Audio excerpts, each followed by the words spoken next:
Hey guys, and welcome to another brand new video. In this video, we actually have some pretty big news that was actually hot over here as of the past 24 hours or so, and this is all in regards now to the upcoming PlayStation 5 big major releases. We're having Xbox themselves also going and calling out PlayStation, and we're also now having legal big body governments trying to get everyone's opinions and trying to get Google and Apple and everything all involved, and this is all because of the Xbox and PlayStation 5 back and forth that's ongoing. Now, for me as a content creator, this has probably been some of the juiciest drama, so if you guys do enjoy all these court updates, feel free to subscribe if you guys would like to. But one of the biggest things out here is, well, it's been back and forth. It's messy, and, well, Xbox is kind of throwing some punches. So we're going to talk about this, talk about the deals, talk about some, I believe, some more, proper leaked dates. It's kind of been already assumed / talked about. And overall, talk about what Microsoft is calling out for PlayStation and what PlayStation's kind of doing in response. So if any of you guys are brand new, make sure you guys are subscribed with the notifications on as well for the brand new PlayStation 5 giveaway. We have the Amazon links down below. We have the Twitch links down below. We have the giveaway link down below. And, of course, target Amazon links. And let's dive into the video.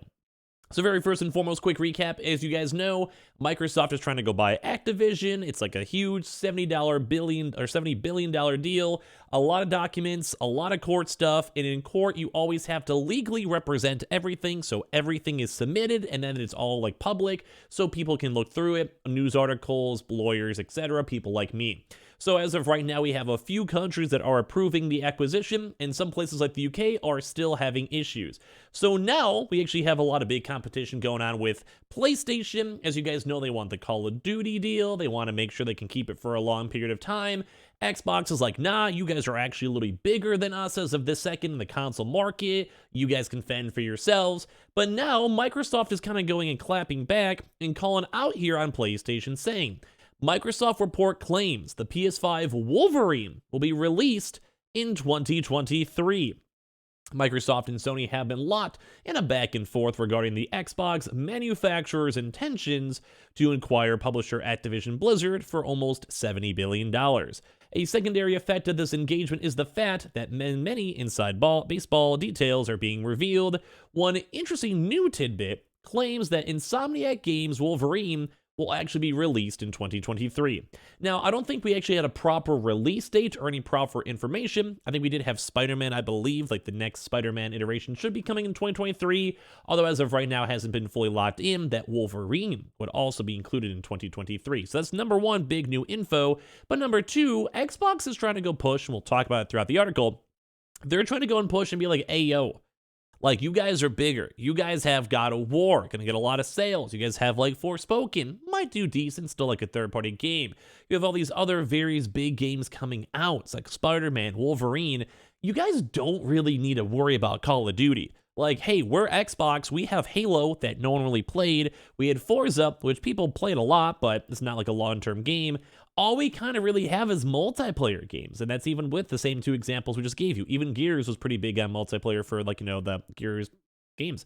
But then on top of that, too, they also want to go get into the Activision acquisition. It's always so hard to say. And so, that'd be Overwatch, Call of Duty. And, a lot of these games are mainly multiplayer games. They don't really have those big standalone blockbuster single-player games that PlayStation has. So it's almost like two separate entities.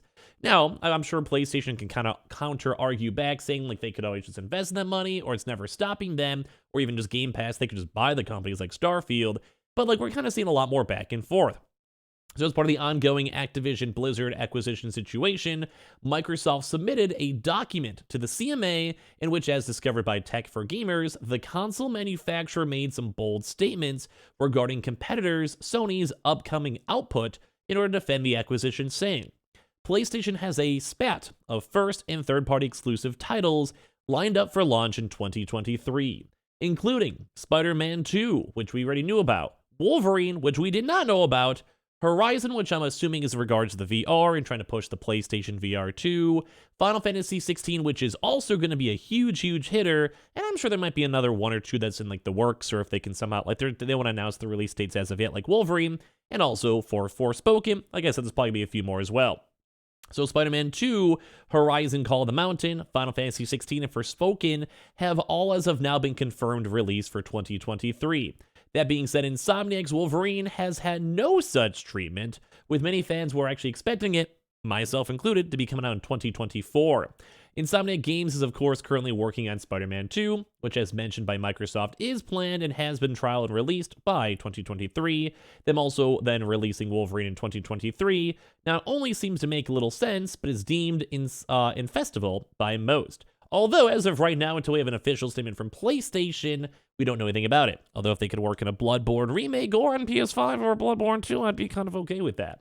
So that being said, Insomniac Games is known for being a highly effective studio, with them being known for releasing multiple games in a 12-month period. This is such as Spider-Man Remastered, and then Miles Morales and Ratchet & Clank Rift Apart 2 as well. So just kind of a bigger thing, too, is that we're seeing a lot more of this drama calling out, too. If you guys missed it, like Google, Apple, and a lot of these other big places are also really concerned about cloud gaming and also the access of cloud itself. Because right now, and it still stands, we had Google Stadia that went basically, I don't want to say bankrupt, but they just kind of closed it. It wasn't making money. And as of right now, we do have a few other cloud systems such as Ubisoft. I think EA, PlayStation has it too with their new PlayStation Now, PlayStation Plus, and a few other various games like Amazon's Azure. But a lot of these are not even like, even those, like with big trillion-dollar companies backing it, are not really that viable, it kind of seems like. But at the end of the day, it does also kind of seem like Xbox, like, is they're just trying to make a good product. Like, a lot of these places keep on failing. Like, it's not really Microsoft's fault that Google Stadia just didn't go push into it. So we're having a lot of these back and forths.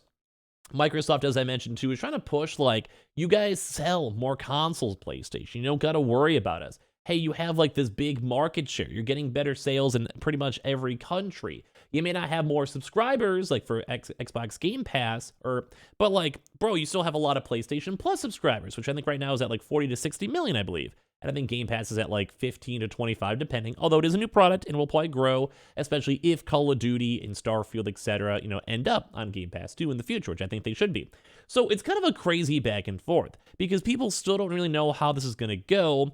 PlayStation is kind of playing like the woe is me, and I've said this before. If I was Jim Ryan, I'd do the same exact thing. I would be playing the woe is me card. I'd be trying my best to get as much money and keep PlayStation on Call of Duty as long as we can, because if you can somehow maintain that until like 2028, and you have 6 years to make like maybe 2 or 3 trial FPS games, or bring back some old school IPs, or even hope that like The Last of Us multiplayer is like a big seller, or even try to evolve into Destiny and try to get Destiny 3, like there's a lot of good options they can go for. But as a business, they want to try to lock in like Call of Duty the best they can. Now, is he being a little bit whiny? I would say yes. Is PlayStation a little bit hypocritical? I would say yes. Is PlayStation raising the price of consoles, raising the price of games? This is all bad. Yes, but like I said, as a business, it makes sense. As a consumer, which I am a consumer, I don't like it. I don't approve of it. But I understand the reasons for them as a business. And that's why Microsoft keeps on trying to call them out, because they want to have the opposite. They want to be seen as the good guys. They want to maintain their consoles at $500 so everywhere else can maybe start skewing towards PlayStation. They want to buy these games and put it on Game Pass. They want to make sure the cloud gaming's good. But then you also have to worry about the other big drama on like the Google or the Apples that are also trying to either stay in the space or also maintain the space, so it's like someone doesn't have something going on for 10 years, like how Netflix was, because then it still takes a very long time with that big market mover advantage, or as well like the first market mover advantage is actually good. It's like, been making progress. And like I said, a lot of these big companies, even for smaller companies, is always a big issue because small companies can't afford millions of dollars in hosting fees while these big tech giants can, and even these big tech giants are having issues. So give me your thoughts on that down below. But as well, we also did have the CMA call out for the public to go and actually hear its views on Microsoft's Activision's acquisition. Because the UK regulators are like, hey, we want to hear what's going on. We want to know, like, what do you guys approve? Do you guys think there's monopolies? Do you think there's going to be some big issues? How are these issues unwarranted? Would you guys want to play Call of Duty on PlayStation? Do you guys want to play Call of Duty on Xbox? Do you care? Does it sway your opinion on these? And they even state, at this point, we invite anyone, including members of the public, to share their views with us, the UK regulator said. During the analysis of the evidence phase of the investigation, and this will be ongoing for a while, the CMA will proceed with obtaining and reviewing evidence of the merger. Eventually, it will hold hearings with Microsoft and Activision Blizzard about its findings and if they approve, if they disapprove, if the public approves or they disapprove, and all that. If we think the merger could have a negative impact on competition, we also start thinking about potential solutions as well, which is also kind of good for anyone who wants Call of Duty on Xbox. The CMA will then publish provisional findings after it has a good understanding of the business of the organizations. involved with the acquisition. So a lot of stuff coming out here, a lot of drama, a lot of Xbox stuff as well, and I appreciate you guys all so much for watching. Give me your thoughts and comments down below, as well as make sure you guys are subscribed with the notifications on, as well for the brand new PlayStation $5 giveaway and the Twitter link down below. We have the Target links down below and everything else too, and I appreciate you guys all so much for watching in the first place.